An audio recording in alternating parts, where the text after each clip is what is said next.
తాను సెలవిచ్చినటువంటి మాటలను ఒకడు గైకొనుట వలన దేవుడు సంతోషిస్తాడట.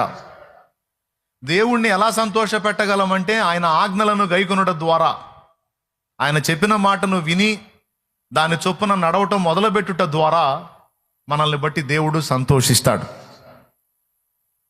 ఇంకా దేన్ని బట్టి సంతోషపడతాడు? ఆలోచించుము.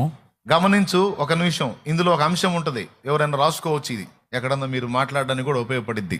దేవుడు ఇంకా దేన్ని బట్టి సంతోషపడతాడంటే, మొట్టమొదటిది ఆయన ఆజ్ఞలను విని గైకొనుట ద్వారా దేవుడు సంతోషపడతాడని ఇక్కడ ప్రవక్త అయిన సమూయేలు చెప్పాడు. అలాగే కీర్తనల గ్రంథంలో కృపను వేడువారి యందు దేవుడు ఆనందించును అన్నాడు.